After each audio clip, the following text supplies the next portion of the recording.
Oke, bagi teman-teman sekali lagi selamat datang semuanya dalam acara kita malam hari ini membahas tentang studi Alkitab tentang Santa Perawan Maria yang dikandung tanpa noda dosa.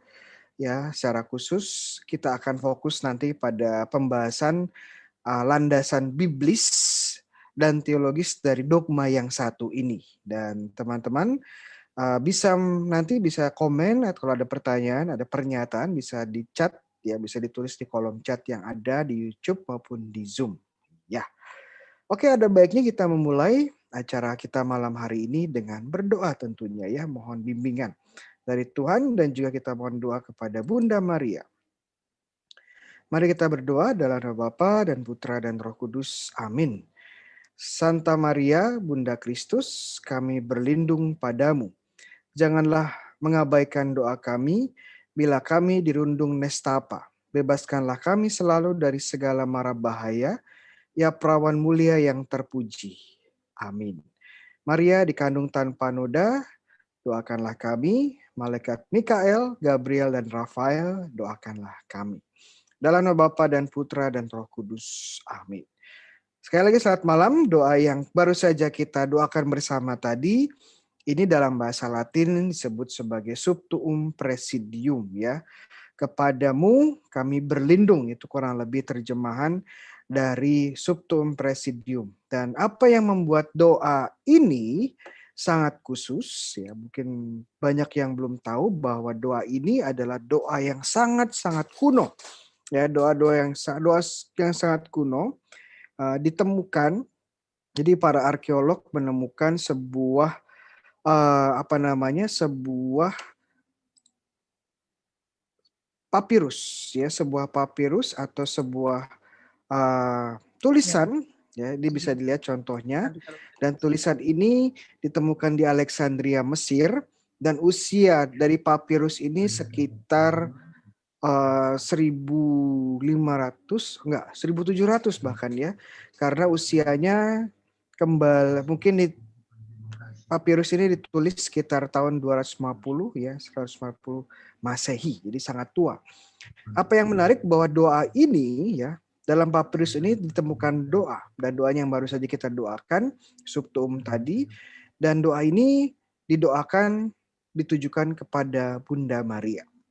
Jadi saya ingin menekankan bahwa doa kepada Bunda Maria itu bukan suatu yang diciptakan gereja Katolik di abad pertengahan, bukan, tetapi sudah didoakan oleh orang-orang Katolik, orang-orang Kristiani sejak awal ya.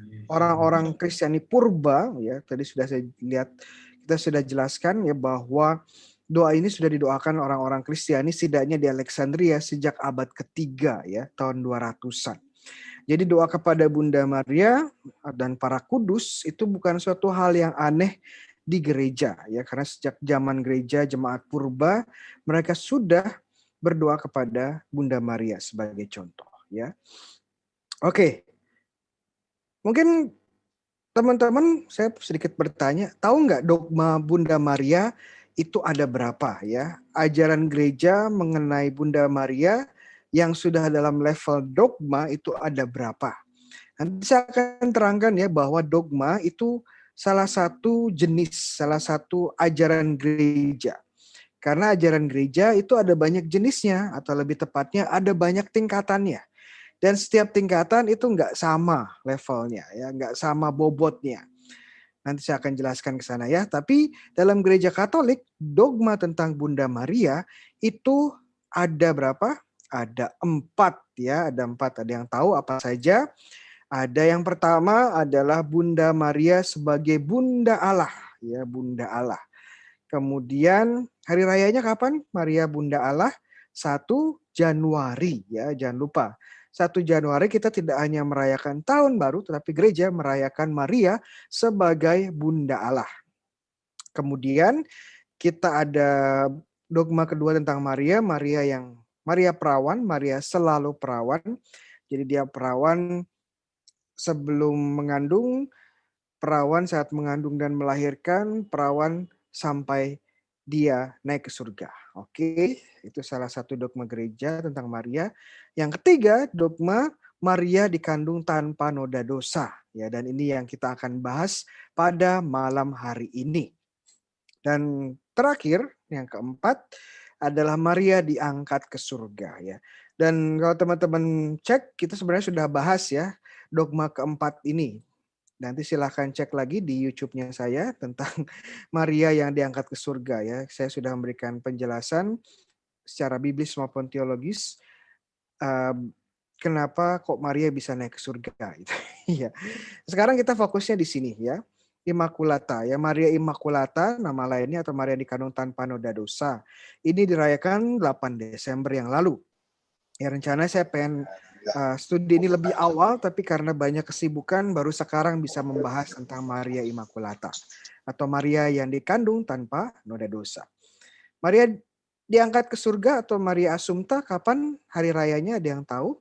Ya, hari rayanya adalah 15 Agustus ya, 15 Agustus. Jadi 2 hari sebelum kemerdekaan Indonesia. Oke. Jadi nggak bisa lupa ya. 2 hari sebelum 17 Agustus. Nah, ini dogma-dogma yang kita rayakan tentang Bunda Maria. Hanya ada 4 ya. So far hanya ada 4 dogma. Roma, bagaimana dengan ajaran gereja lain tentang Bunda Maria? Seperti Maria sebagai Bunda Gereja ya. Maria sebagai Bunda Rosari sebagai contoh. Maria sebagai Bunda para martir sebagai contoh. Bagaimana dengan ajaran-ajaran yang seperti itu ya? Jawabannya ajaran-ajaran seperti itu bukan levelnya bukan dogma, tetapi yang disebut sebagai doktrin ya. Saya jelaskan. Jadi dalam gereja, ajaran gereja itu tidak semua sama levelnya ya. Ada tingkatannya, ada perbedaan bobotnya. Yang paling tinggi itu disebut sebagai dogma. Dan dogma tentang Maria ada 4 ya. Dogma itu apa, Romo? Dogma adalah ajaran resmi gereja Katolik yang wajib dipercaya oleh semua orang Kristen, orang Katolik tentunya, bahwa ajaran itu diwahyukan oleh Allah sendiri. Ya, contohnya keilahian Kristus, Kristus adalah Allah, Maria diangkat ke surga. Contohnya itu adalah dogma. Jadi dogma ini ajaran yang paling tinggi. Kenapa? Karena gereja mengajarkan secara definitif bahwa ajaran ini sungguh diwahyukan oleh Allah sendiri. Jadi ajaran ini, dogma ini berasal dari Allah sendiri dan kita harus memberikan kepercayaan kita yang sepenuhnya. Nah itu dogma ya. Dan gak semua ajaran gereja itu dogma. Contohnya Kristus sebagai Allah itu dogma. Ya. Dan kita harus percaya kalau sebagai orang Katolik, Baptis Katolik, kita harus percaya bahwa Tuhan adalah, Yesus adalah Allah. Kalau kita tidak percaya, kita stop menjadi anggota gereja. Ya, kita akan keluar dari gereja Katolik. Ya. Nah, di bawah dogma itu ada yang namanya doktrin. Ya, doktrin ini adalah ajaran gereja yang tidak atau belum dinyatakan sebagai ajaran yang diwahyukan oleh Allah. Jadi doktrin di bawah dogma, ini ajaran gereja, ya ajaran-ajaran yang diajarkan gereja tapi belum atau bukan dinyatakan sebagai pewahyuan Allah. Contohnya, Maria sebagai Bunda Gereja, yaitu masih di levelnya doktrin ya, belum dogma. Jadi kita tentunya ini karena diajarkan gereja, kita tentunya perlu memberikan persetujuan kita. Kita perlu memberikan iman kita. Tapi tingkatnya beda, ya tingkatnya lebih berat lagi yang dogma, ya tingkatnya lebih berat lagi yang dogma.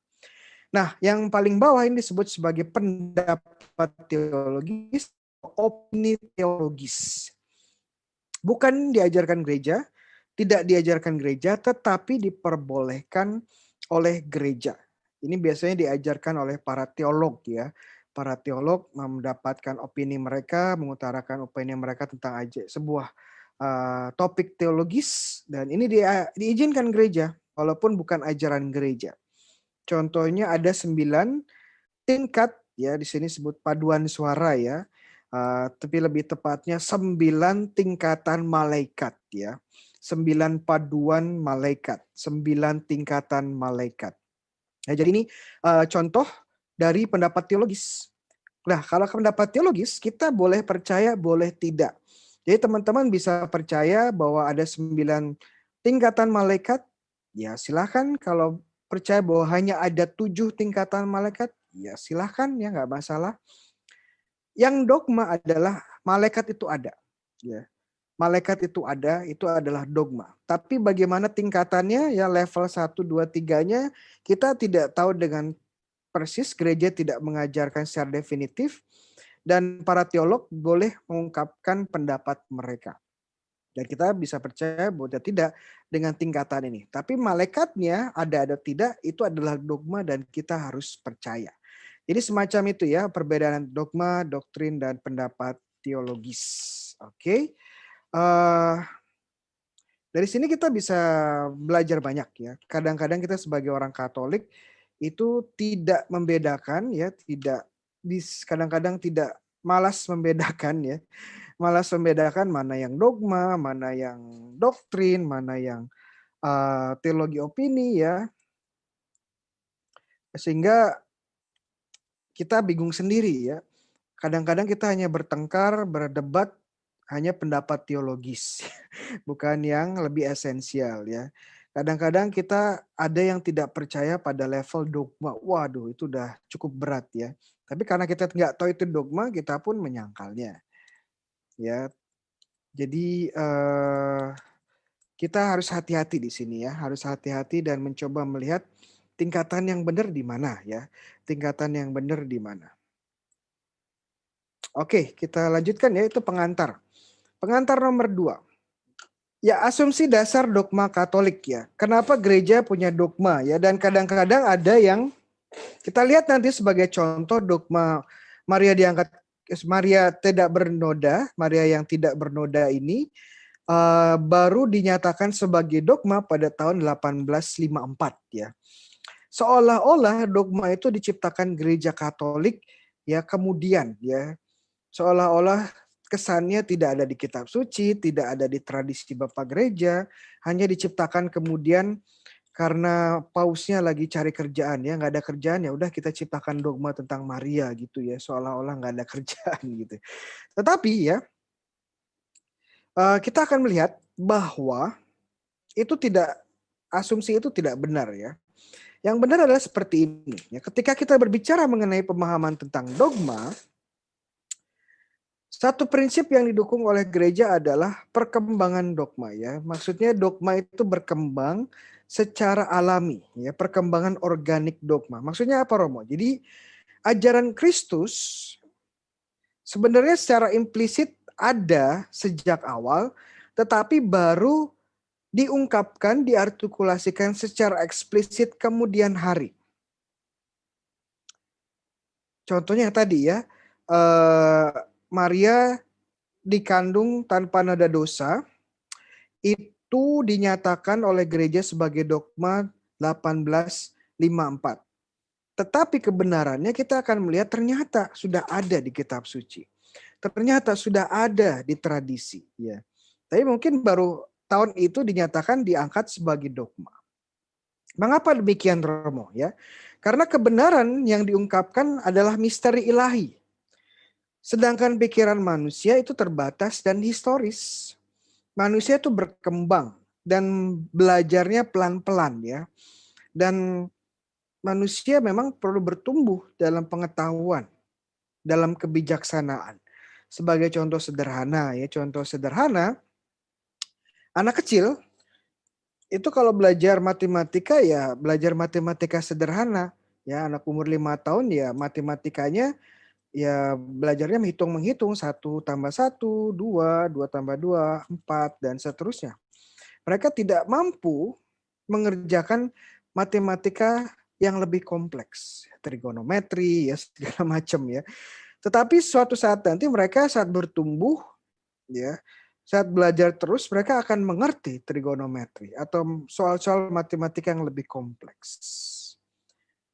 Apakah berarti trigonometri itu tidak ada ya? Karena anak kecil ini tidak bisa mengerti tentang matematika kompleks.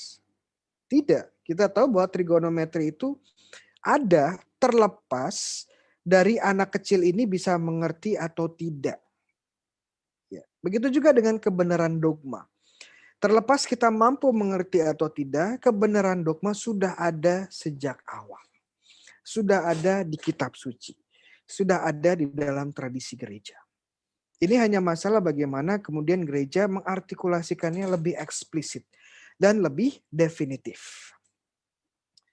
Nah ini alasan ketiga, seringkali gereja perlu menghadapi ajaran-ajaran sesat, krisis dan polemik sebelum gereja mendefinisikan sebuah dogma.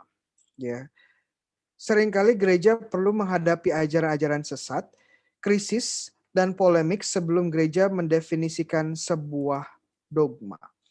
Sebagai contoh konkret, ya, dogma tentang Yesus sebagai Tuhan, sebagai Allah, itu baru muncul pada tahun 325, Konsili Nicea ya, 325.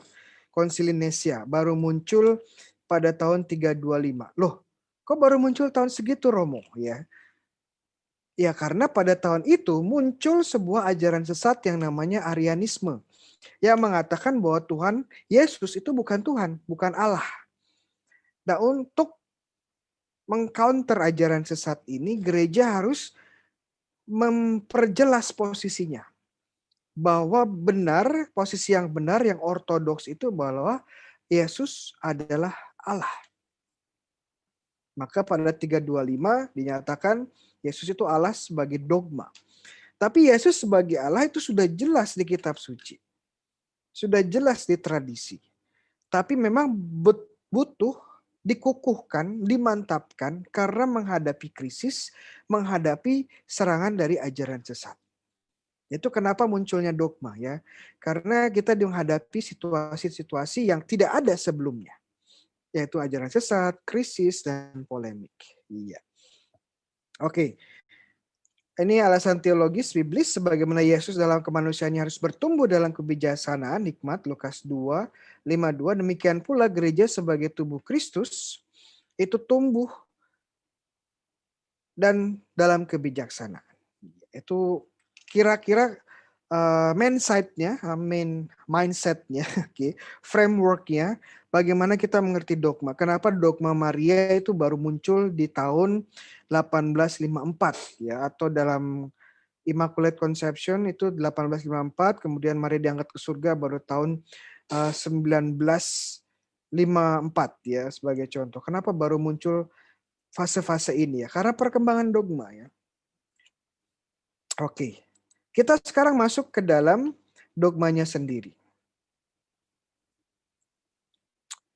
Ya, dikandung tanpa noda dosa.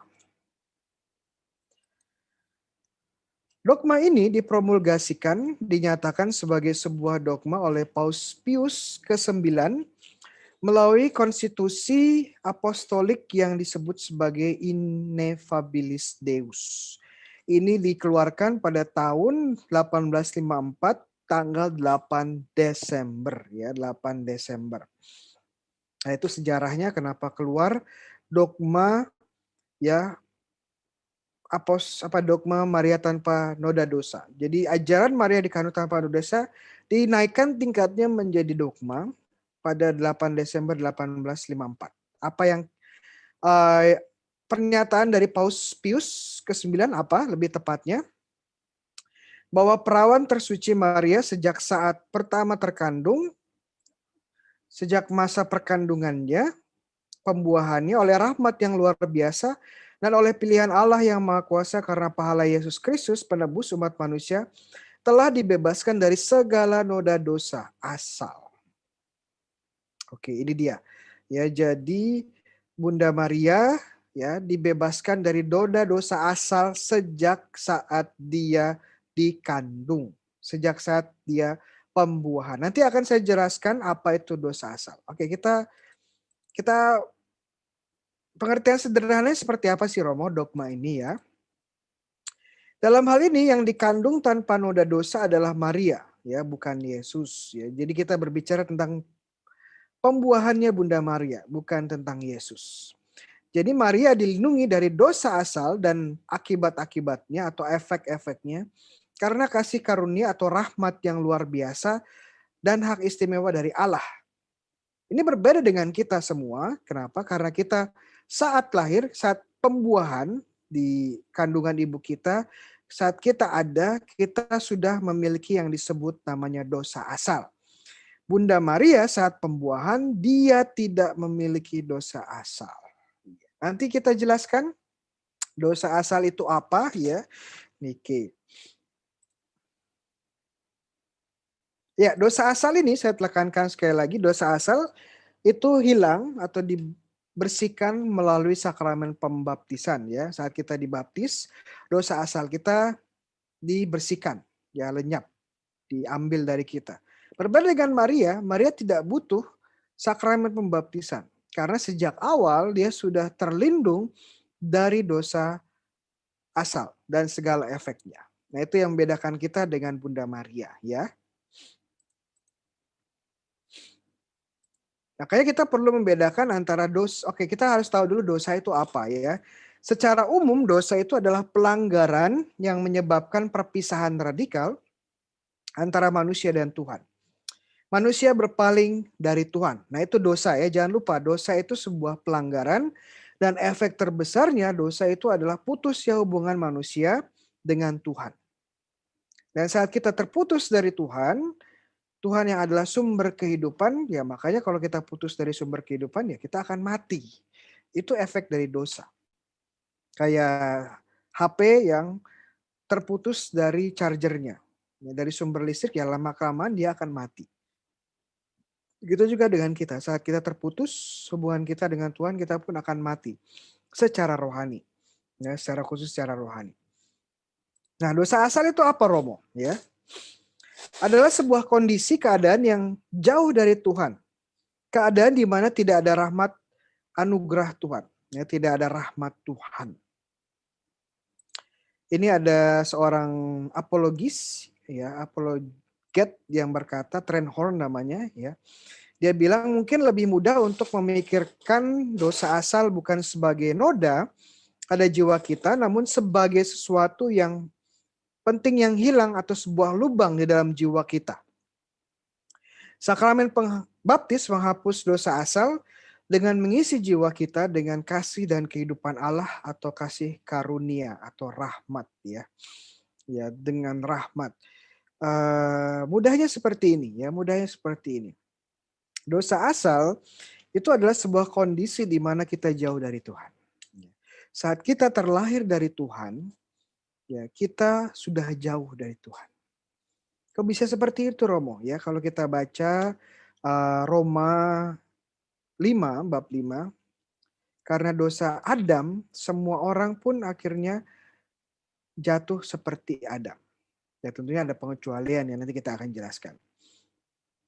Sebagai contoh, waktu Adam diciptakan, Adam dan Hawa diciptakan, mereka diciptakan di dalam bersahabatan dengan Tuhan dalam kondisi rahmat namanya. Ini disimbolkan dengan Adam dan Hawa yang berada di Taman Firdaus. Ya, Taman Firdaus menjadi simbol, menjadi sebuah simbol di mana mereka hidup di dalam rahmat Tuhan. Mereka hidup dalam persahabatan dengan Tuhan. Mereka hidup bersatu dengan Tuhan. Tetapi karena dosa Adam dan Hawa, mereka diusir dari mana? Dari Taman Firdaus. Dan ini menjadi simbol bahwa ya mereka jauh dari Tuhan. Bahwa mereka terputus dari Tuhan. Mereka terasingkan dari Tuhan. Dan apa yang terjadi, semua keturunan Adam dan Hawa, termasuk saya, Anda, dan kita semua umat manusia, terlahir di luar Taman Eden, Taman Firdaus. Ya, sehingga apa yang terjadi? Sehingga kita terlahir dalam kondisi jauh dari Tuhan. Nah, kondisi jauh dari Tuhan inilah yang disebut sebagai dosa asal. Oke, dosa asal. Oke. Nah, ini berbeda dengan dosa pribadi atau dosa personal, ya, karena dosa pribadi lah kehendak bebas. Ini berdasarkan keputusan kita, ya, untuk memisahkan diri dari Tuhan dengan sengaja dan sadar. Saat kita mencuri, saat kita berbohong, ya, saat kita berzina, saat kita ya melakukan hal-hal yang dosa. Itu dosa personal atau pribadi. Berbeda dengan dosa asal. Karena setiap orang saat terlahir sudah memiliki dosa asal dalam artian terpisah dari kasih Tuhan, terpisah dari persahabatan Tuhan. Karena konsekuensi dari Adam dan Hawa yang berada di luar Taman Eden. Ya, menjadi simbol keterpisahan kita dari Allah. Dan keterpisahan ini hanya diobati dengan sakramen sakramen baptis ya. Saat kita menerima baptisan, kita bersatu lagi dengan Tuhan. Dalam artian kita masuk lagi Taman Eden. Iya, semacam itu ya simbolnya. Nah,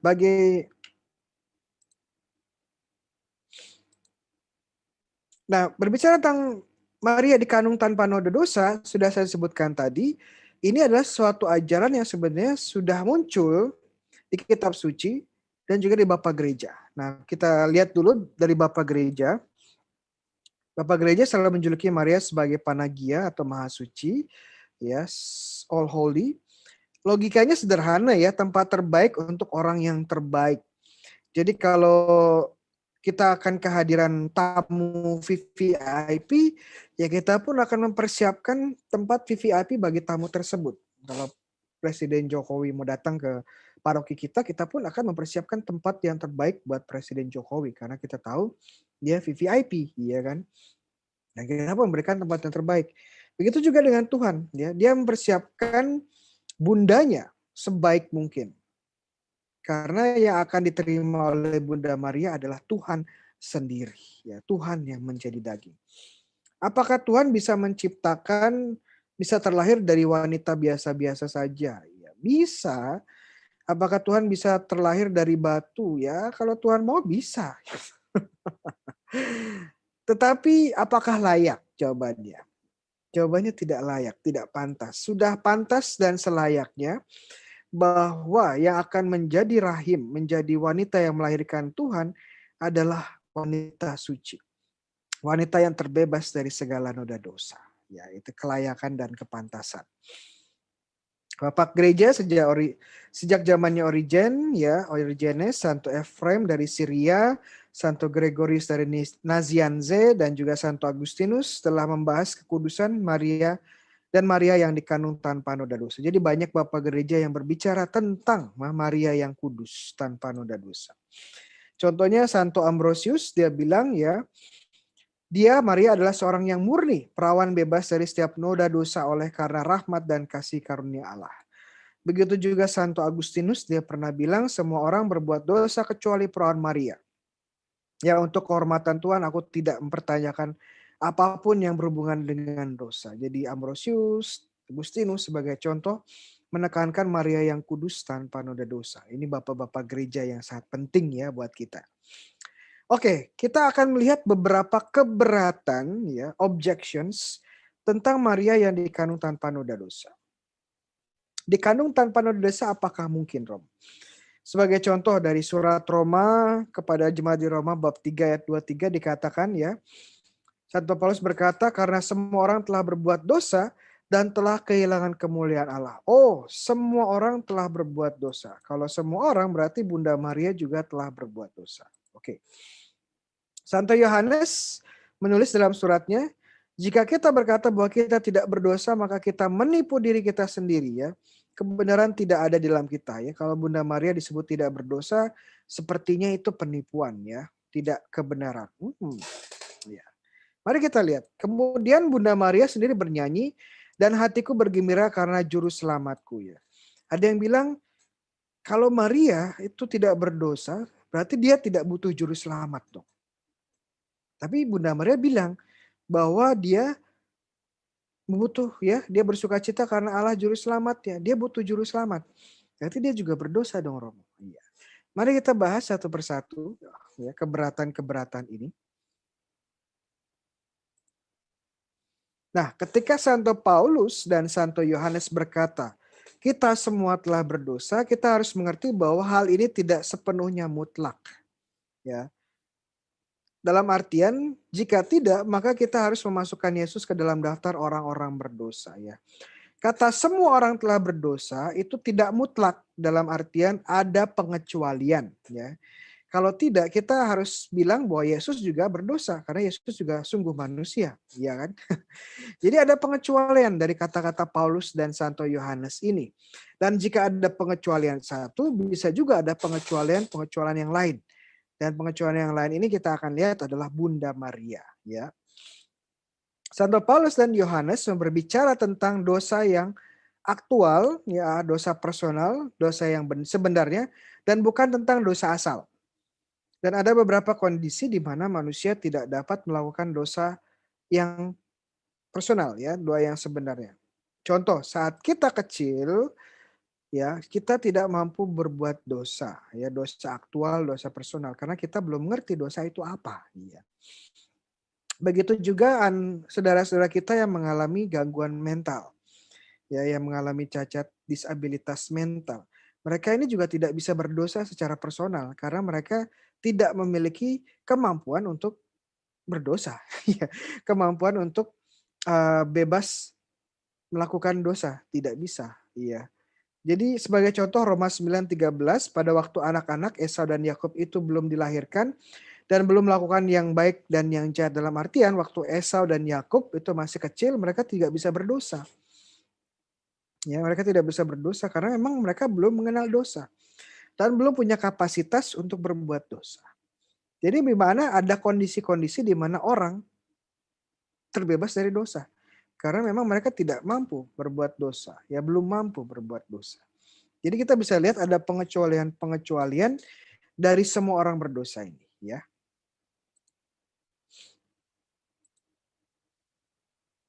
Oke, maaf, ini belum saya edit. Nanti saya coba edit.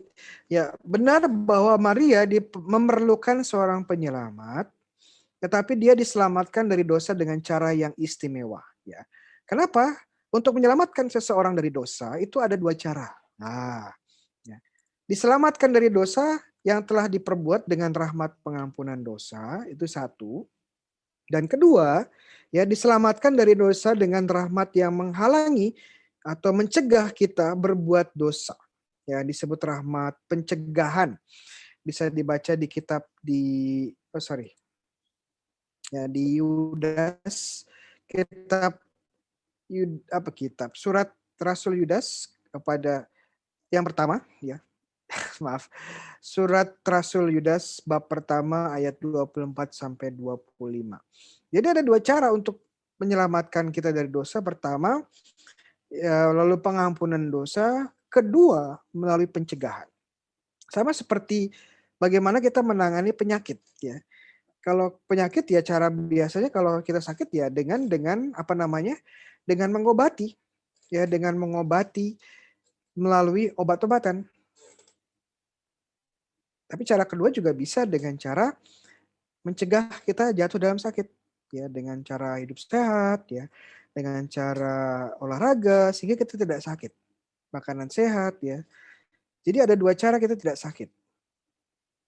Dan semua ini karya Tuhan, ya, karya Tuhan. Sebagai contoh lain mungkin kalau kita punya anak dan anak kita main di luar pas hujan, ya, pasti dia bajunya kotor, ya, bajunya penuh dengan lumpur. Ya, untuk membersihkan lumpur itu ya kita ya harus mandikan mereka, ya harus mencuci bajunya, ya. Itu cara pertama. Tapi kita juga punya cara kedua supaya bajunya tidak kotor. Apa? Kita melarang anak-anak kita pergi keluar dan main hujan-hujanan. Kita perhatikan tindakan penyelamatannya semua dari kita untuk anak kita, tapi caranya berbeda. Sama dengan Bunda Maria, ya, yang menyelamatkan Tuhan, tapi cara menyelamatkannya berbeda. Kita juga diselamatkan, Bunda Maria juga diselamatkan Tuhan, tapi caranya berbeda. Oke. Jadi Bunda Maria diselamatkan dengan rahmat pencegahan, ya, preventive grace bahasa Inggrisnya.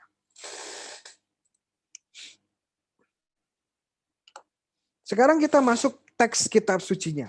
Oke. Jadi kita perlu muter-muter, ya, enggak muter sih, kita perlu fondasinya, ya, perlu pengantarnya cukup panjang sebelum kita masuk teks kitab suci. Nah, maaf. Teks kitab sucinya di mana, Romo? Ya, teks kitab sucinya di mana? Dari kuncinya ada Lukas 1:28. Ini saat malaikat Gabriel menampakkan diri kepada Bunda Maria, ya. Kata-kata yang digunakan Gabriel adalah salam, hai engkau yang dikaruniai, Tuhan menyertai engkau. Ini dari terjemahan Indonesia Baru, ya, yang TB. yang biasa kita baca. Tapi terjemahan lain ya, salam penuh rahmat. Itu yang sesuai dengan doa salam Maria. Salam Maria penuh rahmat. Kok beda-beda Romo? Karena memang bahasa Yunani yang digunakan itu susah diterjemahkan. Ya, kata penuh rahmat itu dari terjemahan Vulgata Latin dari Santo Hieronymus ya, yang menerjemahkan kata Yunani ke Latin menjadi Ave Maria Gratia Plena ya, Gratia Plena, full of grace, penuh rahmat. Kata Yunaninya sendiri ini sangat menarik ya. Kata Yunaninya adalah ini, kekaritomene ya, bahasa Yunani ya. Kekaritomene ini kata yang berasal dari kata kerja dasar karitu ya, karitu. Kekaritomene ini kalau dilihat gramarnya atau tata bahasanya dalam bahasa Yunani, ini yang disebut sebagai tense-nya itu perfect tense. Ya, kita bahasa Indonesia nggak ada ya perfect tense. Tapi kalau kita belajar bahasa Inggris sebagai contoh, mereka punya yang namanya perfect tense. Jadi kegiatan yang sudah dilakukan di masa lampau, tetapi efeknya masih ada sampai sekarang. Contoh sederhana dalam bahasa Inggris ya, contohnya adalah I have eaten. Bahasa Indonesianya saya sudah makan. Ya, jadi makannya itu di masa lampau, tapi kenyangnya sampai sekarang. Ya. Makanya saya bilang sudah makan belum? Sudah, dalam artian ya saya makannya di masa lampau, tapi ya kenyangnya sampai sekarang. Itu perfect tense ya. Kekaritomene itu perfect tense dari karitu ya, dari karitu. Dan karitu itu bisa diterjemahkan sebagai memberi rahmat. Apa? Ya, memberi rahmat ya, memenuhi dengan rahmat. Jadi kekaritomene ya, perfect tense dari karitu artinya ya dia yang sudah dianugerahi rahmat ya. Dia orang ya yang telah dianugerahi rahmat ya. Dia yang telah dianugerahi rahmat. Ya, itu arti dari kekaritomene.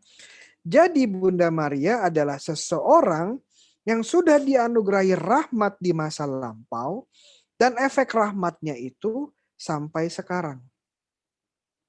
Ya, sampai selanjutnya ya. Jadi saat malaikat Gabriel bertemu dengan Bunda Maria sudah penuh dengan berkat, penuh dengan rahmat. Jadi rahmatnya bukan karena dikasih Gabriel, ya tidak, tapi rahmatnya sudah ada sejak dahulu. Dan rahmat itu terus bekerja dalam diri Bunda Maria bahkan sampai sekarang. Ya, kekaritomeno, kata rahmat ini sangat penting.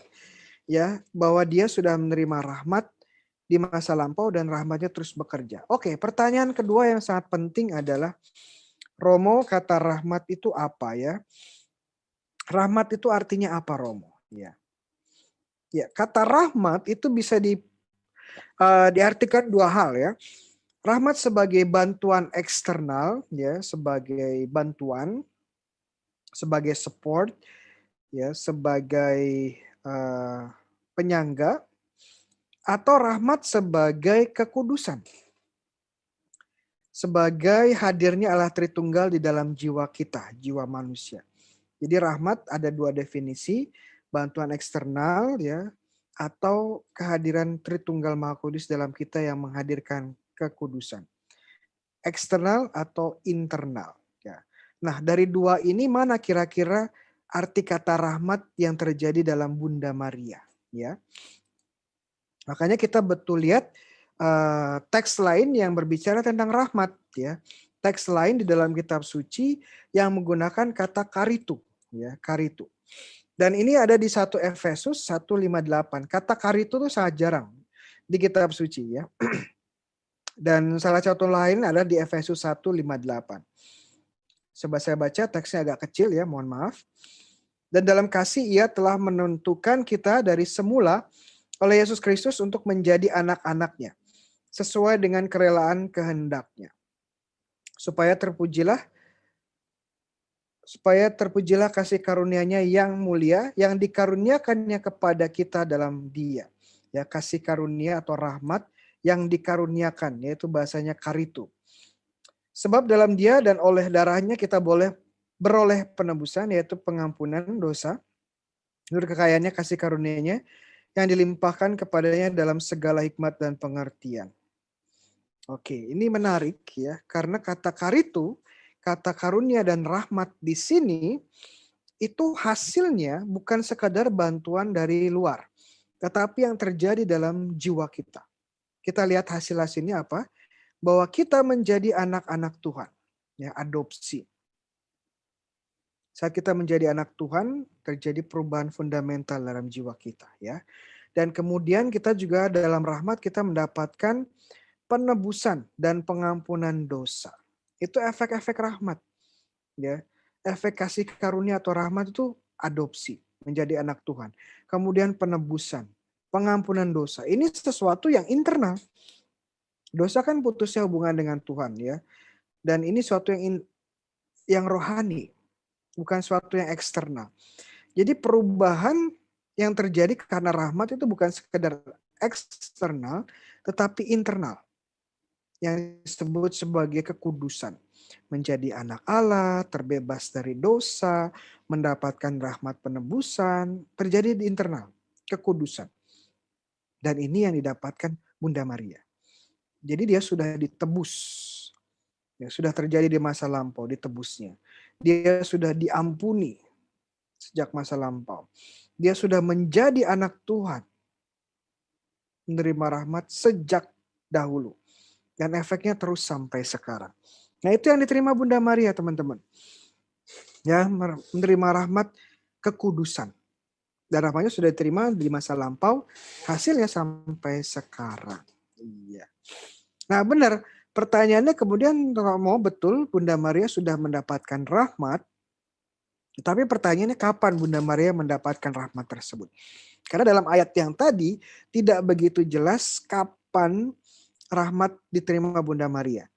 Bisa saja bukan saat pembuahan, tetapi saat dia berumur 12 tahun atau berumur 5 tahun, ya. Bisa saja, kapan saja. Karena tidak ada indikasi waktu kapan Bunda Maria menerima rahmat tersebut. Makanya kita butuh teks yang lain untuk menjelaskan kondisi penuh rahmat ini kapan terjadi pada Bunda Maria.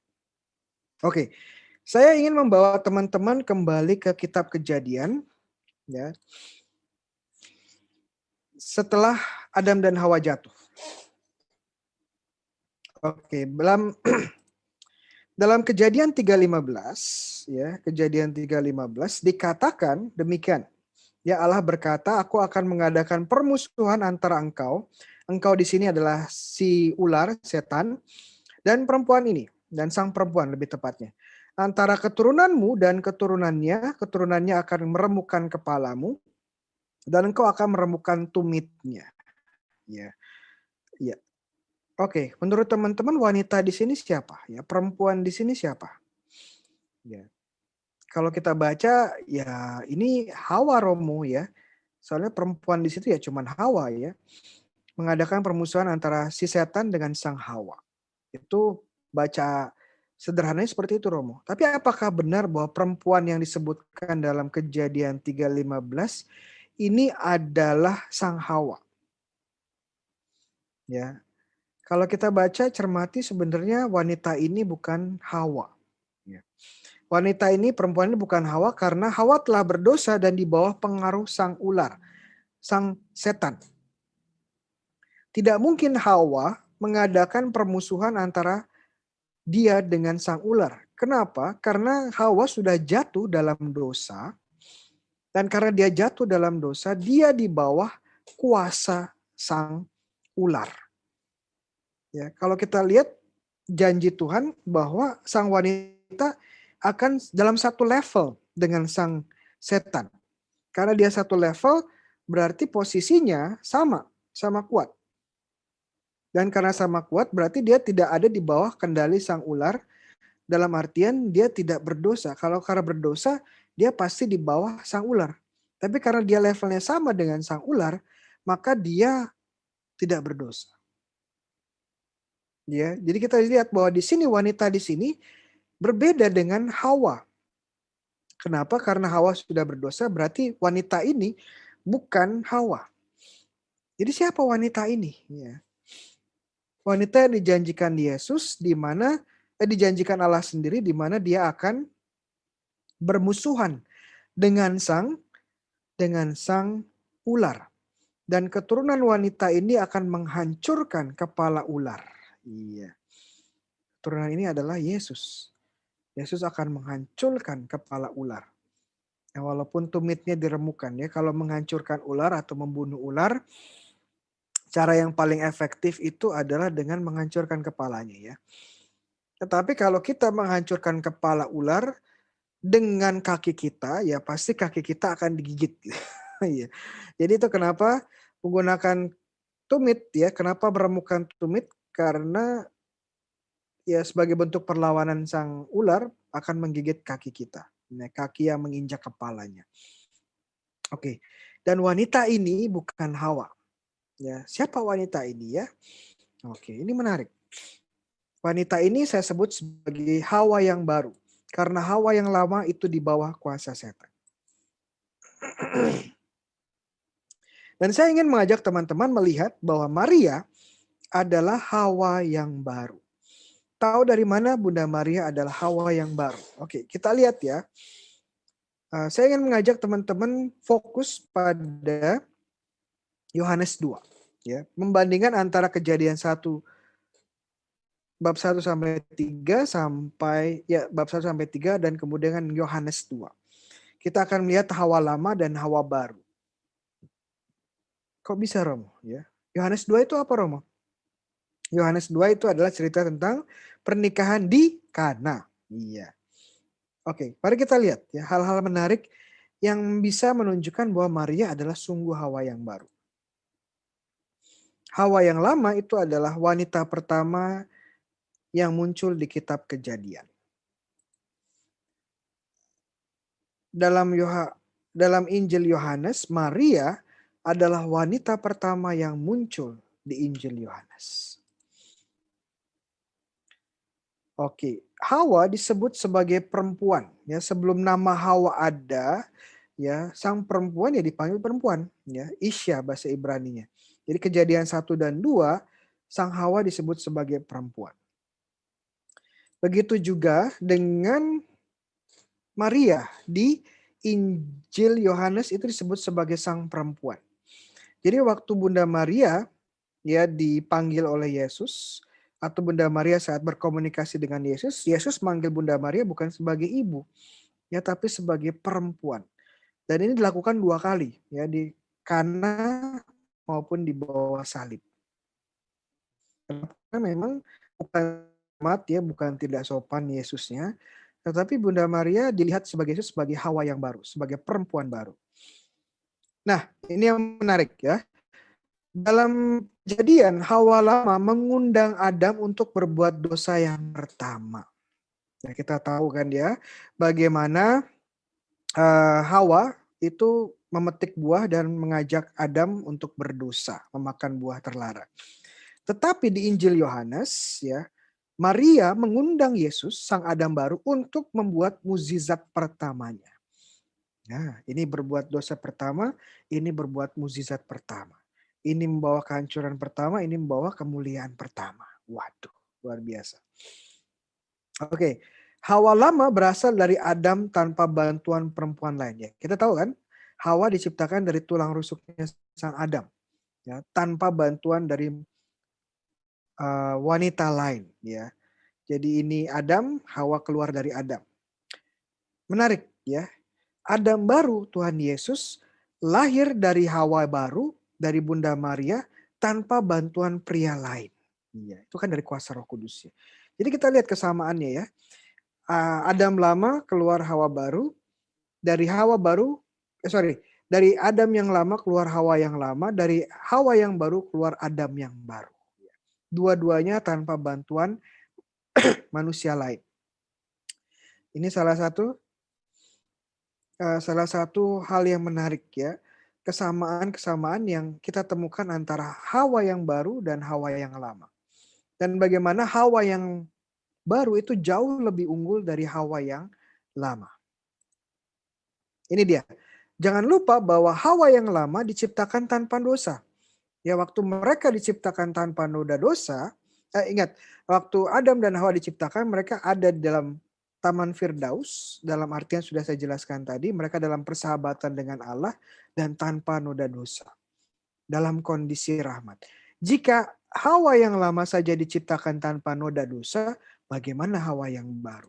Pasti dia juga diciptakan tanpa noda dosa. Karena dia Hawa yang baru.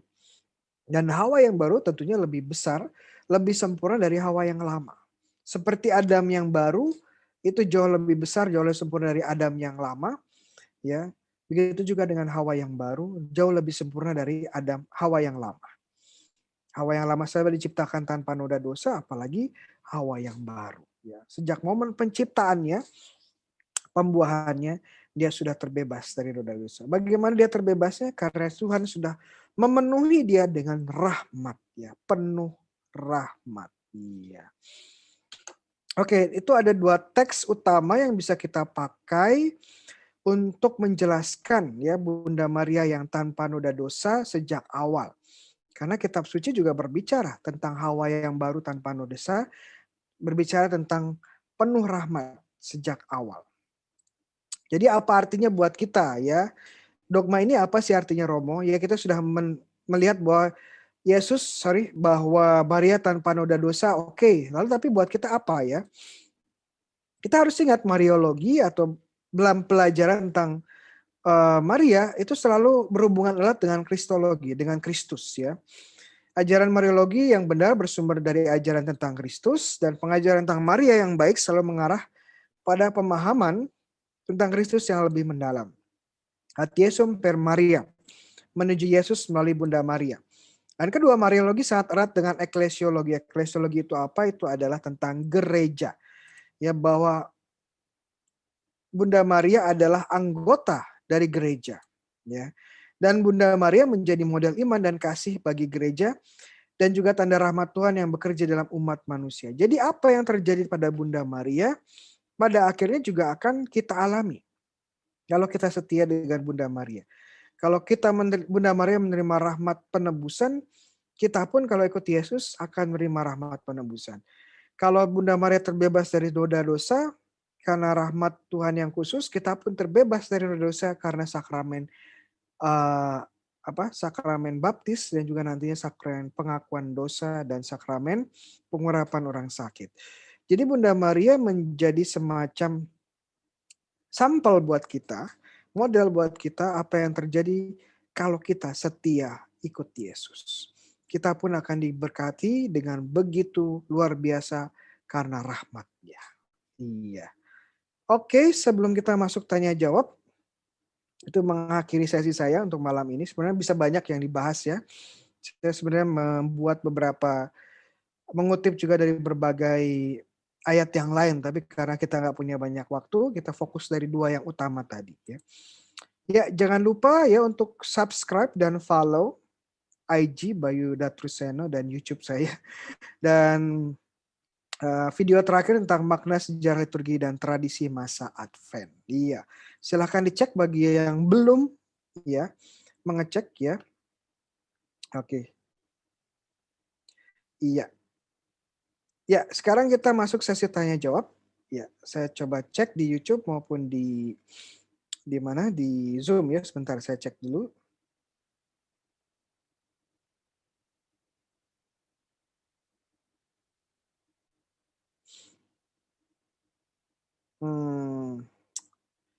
Sebentar. Kok saya hilang jejak.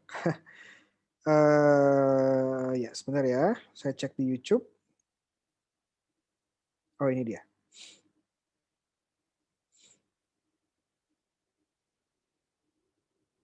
Ya, sepertinya tidak ada pertanyaan dari YouTube, dari teman dari Zoom, ada dari Cecilia Sonya. Saat malam Romo, saya mau bertanya apakah Bunda Maria diangkat ke surga dalam tubuh kebangkitan ataukah selagi masih hidup seperti Elia? Terima kasih sebelumnya. Jawabannya gereja tidak memberikan posisi definitif ya. Tapi ada dua tradisi ya. Tradisi pertama, Bunda Maria naik ke surga sebelum dia meninggal. Tradisi kedua, dia naik ke surga setelah wafat. Ya, setelah wafat dan kemudian bangkit dan baru naik ke surga. Nah, yang mana posisi yang lebih dominan? Ya, tradisi lebih dominan di posisi kedua. Jadi Bunda Maria wafat terlebih dahulu, kemudian bangkit dan naik ke surga naik ke surga ya. Kenapa? Karena model seperti ini lebih cocok karena Bunda Maria mengikuti juga Yesus secara sempurna. Jika Yesus wafat, maka Bunda Maria juga wafat. Jika Yesus bangkit, Bunda Maria juga bangkit. Yesus naik ke surga, ya Bunda Maria juga naik ke surga. Sama seperti kita ya. Cuman kita akan bangkitnya pada akhir zaman, ya pada akhir zaman. Jadi ini model Bunda Maria menjadi model bagi kita apa yang terjadi bagi manusia yang setia ikut Tuhan. Ya akan bangkit juga dan juga akan naik ke surga. Oke, itu posisinya ya. Jadi gereja tidak mengajarkan secara definitif tentang apakah Bunda Maria wafat dulu atau tidak sebelum naik ke surga. Ya itu posisi gereja. Dan ini tentang dogma keempat ya, bukan dogma yang kedua, walaupun ya berhubungan ya, sangat berhubungan. Iya. Apakah ada pertanyaan lain? Silahkan. Iya, sepertinya tidak ada ya. Sylvie, apakah melihat pertanyaan di tempat lain? Iya, sepertinya tidak ada. Ya, tidak apa-apa. Kalau tidak ada, berarti malam ini ya saya asumsikan jelas. Ya, terima kasih. Kalau tidak ada, berarti kita cukupkan sesi malam hari ini ya dengan doa ya. Saya mengucapkan banyak terima kasih kepada semua orang, teman-teman sekalian yang sudah bergabung pada malam hari ini untuk bersama-sama belajar lebih dalam lagi tentang Bunda Maria, secara khusus dogma yang Bunda Maria dikandung tanpa noda dosa, ya fondasi biblisnya di mana, ya tradisinya di mana, bagaimana menjawab keberatan-keberatannya. Terima kasih yang sudah bergabung di Zoom dan terima kasih teman-teman yang bergabung di YouTube juga. Secara khusus teman saya Sylvie yang sudah menjadi moderator pada malam hari ini. Untuk desain posternya kepada Maria dan juga untuk desain ilustrasi kecil di sini tentang Bunda Maria. Ini dari Saint Scribbles ya, dari Caca. Terima kasih. Ya, nggak ada ya. Kita tutup dengan doa. Ya. Mari kita berdoa dalam nama Bapa dan Putra dan Roh Kudus. Amin. Salam ya Ratu, Bunda yang berbelas kasih, hidup hiburan dan harapan kami. Kami semua memanjatkan permohonan, kami amat susah, mengeluh, mengesah dalam lembah duka ini. Ya Ibunda, ya pelindung kami, limpahkanlah kasih sayangmu yang besar kepada kami, dan Yesus Putramu yang terpuji itu semoga Engkau tunjukkan kepada kami. O Ratu, O Ibu, O Maria, Bunda Kristus. Doakanlah kami ya Santa Bunda Allah, supaya kami dapat menikmati janji Kristus. Tuhan sertamu, kita semua diberkati, dilindungi dan dibimbing oleh Allah yang Maha Kuasa, Bapa, Putra, dan Roh Kudus. Amin. Selamat malam, Tuhan memberkati semuanya. Ya, terima kasih sudah bergabung. Ya, terima kasih semuanya. Iya.